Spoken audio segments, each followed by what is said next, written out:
কি অদ্ভুত উদ্দীপ্ত তারুণ্যের যে উচ্ছ্বাস আমরা দেখেছি সেটা ভোলার মতো নয়। পানি লাগবে বলে গুলি খেতে খেতে মারা যাচ্ছে মুগ্ধ। পুলিশ বলছে যে একটা করে গুলি করি পড়ে যায়, আরেকজন এসে ওই জায়গায় দাঁড়ায়। কি অসাধারণ আত্মহুতির আত্মদানের নিদর্শন তৈরি করেছে এই ছেলেরা। কারণ এর পিছনে কাজ করেছে নজরুলের গান, এর পিছনে কাজ করেছে অনেক গীতিকারের উদ্দীপনামূলক গান, কবিতা। তারা গাইতে গাইতে কাজটি করেছে। সাংস্কৃতিক কর্মকাণ্ড এবং সংস্কৃতি যে রাজনীতির অপরিহার্য অনুষঙ্গ সেটা বারবার প্রমাণিত হয়েছে। আর সংস্কৃতিহীন কোনো রাজনীতি সেটা বেশি দিন টেকসই হয় না। তারা চমৎকার বোতলের একটা ছবি এঁকেছে, মুগ্ধের বোতল, যে মুগ্ধ বলেছে পানি লাগবে পানি, এবং এই বোতলগুলো দিয়ে একটা মানে শহীদের প্রতীক তারা এঁকেছে।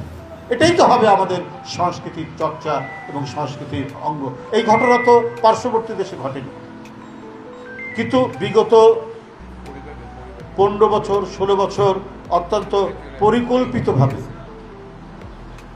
একটি বিদেশি সংস্কৃতির উপাদানগুলি আমাদের উপর চাপিয়ে দেওয়ার চেষ্টা করা হয়েছে।